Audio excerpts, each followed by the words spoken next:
moi j'ai deux métiers principaux qui vont être superviseuse et productrice d'effets visuels.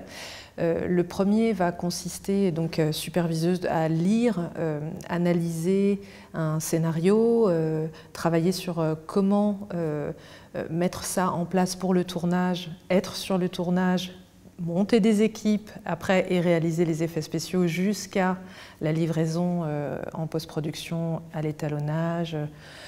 En fait, c'est un métier qui te permet de travailler sur un projet, un film dans son entièreté, en fait, et à tous ses stades.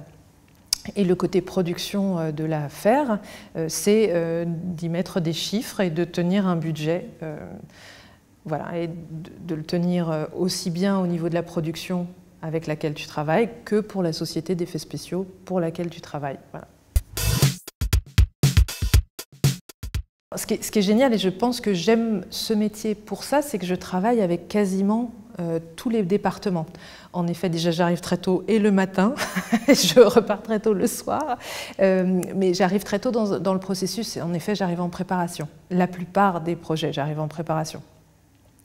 Où on a généralement des équipes de tournage qui se questionnent, ils ont un scénario, ils savent que certaines choses ne seront pas possibles à faire en direct pour diverses raisons, donc ils font appel à nous, et là on étudie, on essaye de travailler avec eux sur des possibilités, soit de faire ça en post-production, soit qu'est-ce qu'on devra mettre en pratique dès le tournage pour qu'en post-production on ait les éléments pour finaliser l'effet, le plan. Voilà, donc en fait on intervient dès la préparation.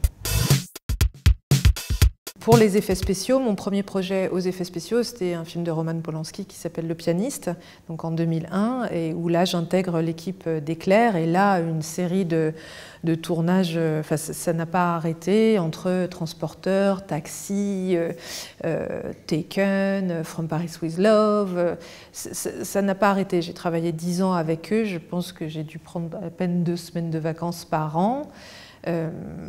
Donc des films d'auteur aussi passionnants aussi, où les effets spéciaux ne doivent pas du tout être mis en avant et où on est toujours en retrait, des comédies, Tais-toi par exemple, enfin des choses très très variées. J'avais la chance au laboratoire Éclair d'avoir une multitude de projets, de types de films, d'équipes, de réalisateurs, de production, enfin c'était très très riche. Après, par exemple, mon expérience au Canada, je suis partie monter Micros-Images avec 2 autres personnes. Et là, on a eu une série télé magnifique qui s'appelle Je vous ai compris pour Arte.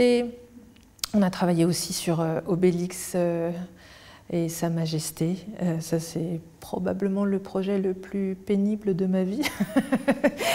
Même si il y a des choses que j'ai aimées, mais c'était vraiment très très compliqué de récupérer ce film qui venait d'être abandonné par une société qui avait fermé, Dubois. J'ai eu la chance de travailler 2 ans pour Quad. J'ai donc travaillé sur des films franco-chinois, dernièrement sur Hors Normes. Je reviens un petit peu avant, où avec Denise Gams-Ergoven qui a fait Kings, un film magnifique sur l'histoire de Rodney King aux États-Unis, et dernièrement sur un film qui malheureusement n'a pas réussi à trouver son petit créneau de sortie avec cette année si compliquée, qui est Le Discours de Laurent Tirard, hein, une comédie, c'est un bonbon. Voilà, donc ça c'est mon dernier projet de cette année.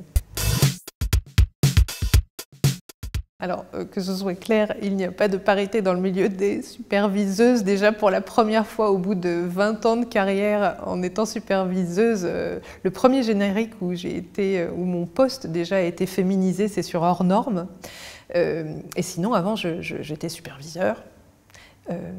Là, je sors d'une table ronde où voilà, j'ai rencontré une femme à la CGEV. Sinon, chez Buff, on avait Justine, il y a 100% d'hommes superviseurs chez eux. Et voilà, en 20 ans de carrière, je sais qu'il y a Ève Ramboz, évidemment. J'ai rencontré Fifine il y a 25 ans sur un tournage, mais voilà, clairement, non, c'est absolument pas paritaire. Au boulot, les femmes.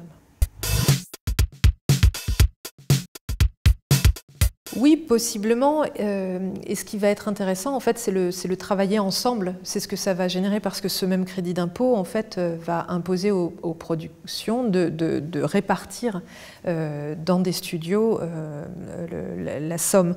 Et ça, pour avoir travaillé au Canada et moi-même ne pas appartenir à une structure, mais être indépendante et travailler avec différentes sociétés, oui, en ça, c'est formidable, vraiment.